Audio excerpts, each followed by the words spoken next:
Have you guys ever seen those fancy restaurants that serve the smallest portions of food? They're incredibly tasty, and then you get your bill and you wonder how they could charge so much for so little substance. That is Minecraft Dungeons. It's a game where lots of things are done right, but it's one of the shortest games I've played from a major developer in a long, long time. Now, the game itself spans across about 3 or 4 hours of content, depending on your play speed and whether or not you're in a co-op game, it could go even faster. But before I dive into this, I did want to mention that Minecraft Dungeons is available on Game Pass. So if you have Game Pass, you get it included, you can go download it now. If you don't, you can actually sign up for Game Pass today for $1 and give this game a whirl for a month. So what all comes with Minecraft Dungeons and that $20 price tag? Well, like I mentioned previously, you're staring down the snub-nosed barrel of a 4-hour campaign, an incredibly short campaign, a decent item catalog, hordes of repetitive enemies, and some difficult encounters depending on your set difficulty. Speaking of which, there are 3 actual world difficulties, right? So you have your normal difficulty, adventure difficulty, and apocalypse difficulty, all of which kind of crank up the magic find, the enemy damage, and the mob density to give you a little bit more challenge than normal, which is pretty simple. So the story of Minecraft Dungeons is incredibly forgettable, right? It can be summed up in one sentence. The Archaeologer is bad. We need to stop him from being bad. And this takes you through a variety of levels. I mean, you're going to be going through swamps, through forests, through different mining operations. You're going to go to a gloomy castle. And all of these kind of boast a somewhat different variety of enemies, but for the most part, you're going to be seeing the same faces over and over and over again. And they kind of compound on top of each other, where you start out and you're just fighting villagers, and then you go to the next area and it adds in, skeleton archers. Then you go to the next area and it adds in this thing, and then this thing. And then by the time you get to the very end, you have all of these different kind of enemies from all of the different biomes that you visited, and you're fighting them in that gloomy castle. So most of the enemies can actually be swatted away pretty easily with your bow or a swing of your blade, but once you reach the gloomy castle, there is a noticeable difficulty increase that my buddy and I instantly felt, which was good. It was good. We were honestly waiting for the game to get a bit more difficult, and it delivered right at the end. Right at the stroke of midnight, it actually gave us a difficult encounter, and that came in the form of the final boss of the game. It was a surprise, and it was a really fun boss fight. I actually had a really good time with that one. It wiped us a few times, and we had to go back, adjust our strategy, kind of swap out some gear, and we were able to bring him down and get our loot. So one thing about wiping in Minecraft Dungeons, your team has 3 lives to clear a level. And if you lose all of those lives, you're kicked back to camp and have to start over. So it's super arcadey. And the way it works in co-op is if one person gets downed, you have 30 seconds to go res that person, or else it wipes the team. So it's not like I die and then my buddy can continue fighting until he dies. It's we all die. So summed up, difficulty, I think, should be spread evenly across the game and not packed into the end.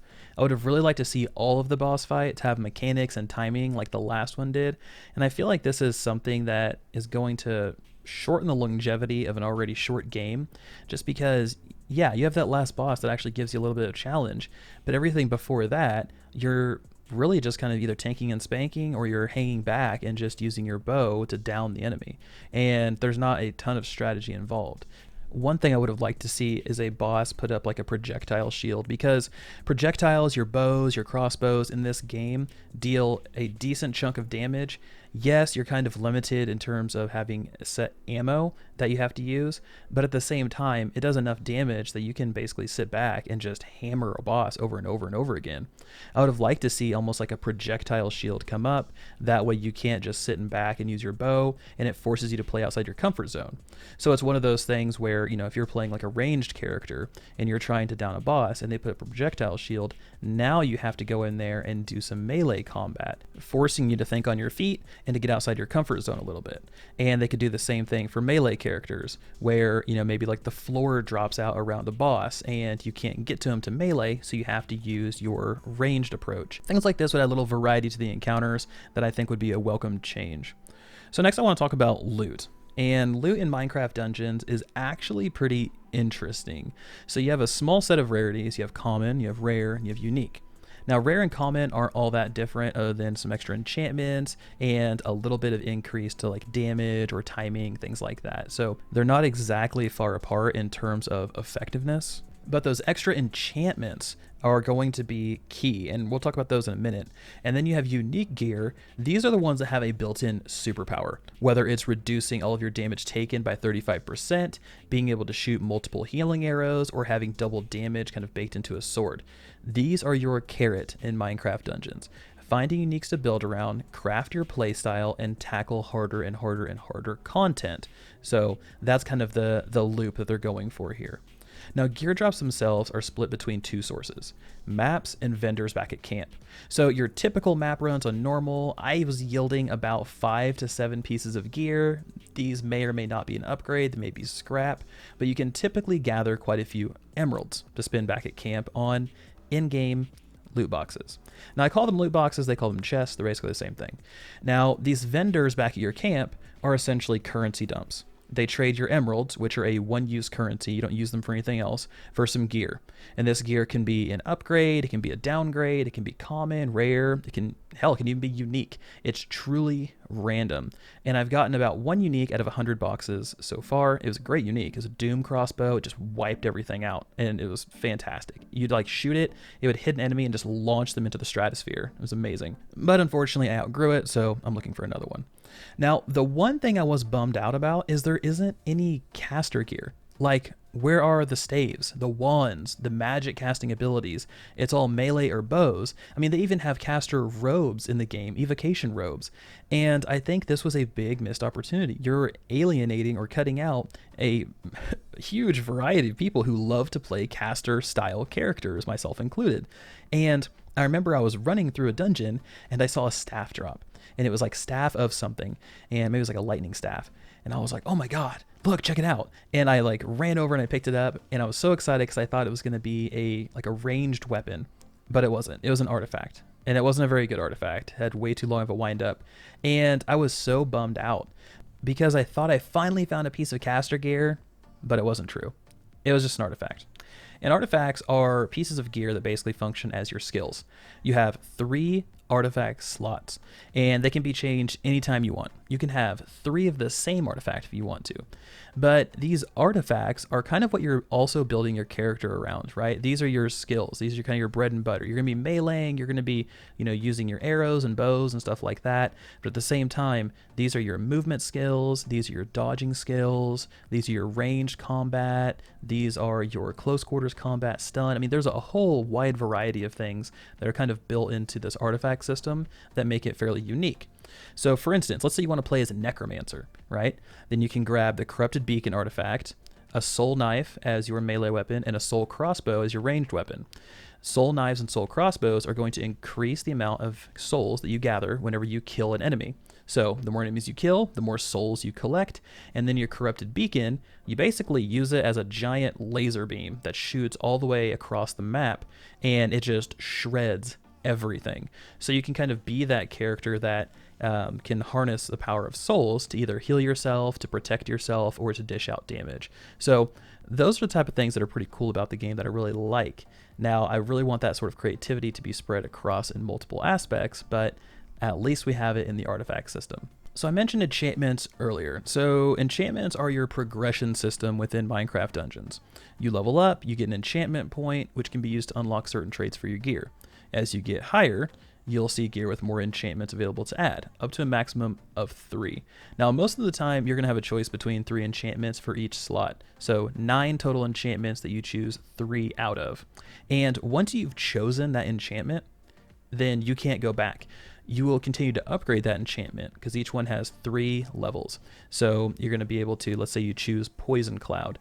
Then Poison Cloud Tier 1 is going to deal 5 damage. Poison Cloud Tier 2, 10 damage, and then 15 damage. And each one is going to take more enchantment points to unlock. So that's where a lot of your enchantment points are going to be dumped into, is finding a playstyle you like, finding the enchantments you like, and then upgrading those enchantments all the way to maximum. Now, enchantments come in multiple rarities as well.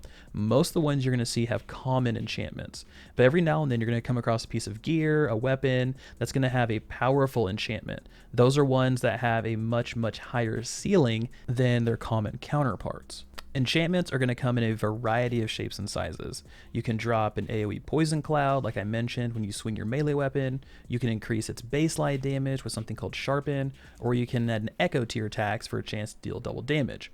Armor and bow enchantments, they have their own pool they draw from as well. So bow can have things like multi-shot, it can have a healing shot.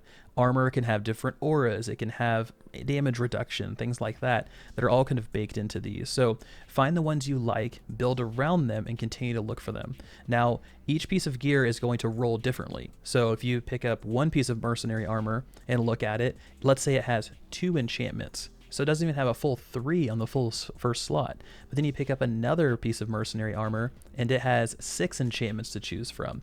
They can all be different. And that's where the RNG comes in, of finding the gear you want with the enchantments you want and building around that. So one of the nice things that Mojang did add to the game is when you salvage your gear that has enchantment points on it, you get all of those points back. So you don't feel like you lost a ton of progress when you change gear, which was an absolute blessing, because I was sitting here looking at my gear and I was like, man, I got 4 points into that, but this weapon over here is much better than this one, but I don't want to lose those enchantment points. So I took a chance, broke it down, got all my enchantment points back, and then I was able to reuse them on my new weapon. So I really appreciate Mojang doing that.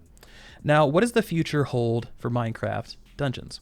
Well, you can see that they have a giant button out on the map that states future DLC is coming. We don't know when, but honestly, let's hope it's a bigger meal than our $45 steak bite that we started this video with.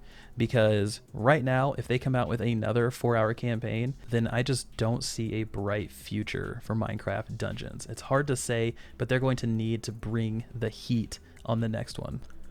So what are my final thoughts on Minecraft Dungeons? Got a bulleted list for you guys. It's a fun game that offers a good stepping stone for those entering the genre, but it's way too short to justify the price tag, in my opinion. I liked the gear that's in the game. It's imaginative at times, but they left out an entire category for the caster playstyle, which I feel like is a big missed opportunity. Boss fights were dull until you reach the very end. This needs to be spread out across the entire game to have a consistent level of difficulty and what to expect going into boss fights. Co-op is how the game's meant to be played.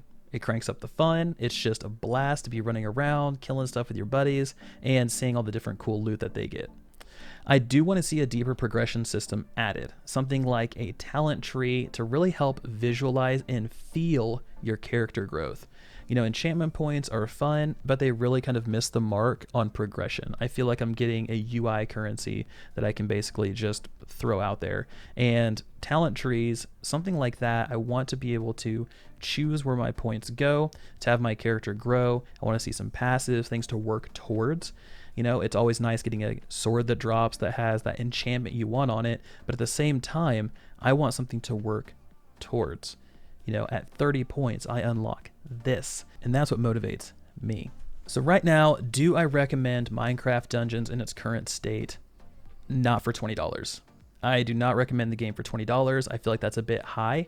I would say $10 is more accurate, but with the game being offered on Game Pass, it gives people a chance to play it with relatively zero risk. You can go out and sign up for that for $1 right now today and go out and play it.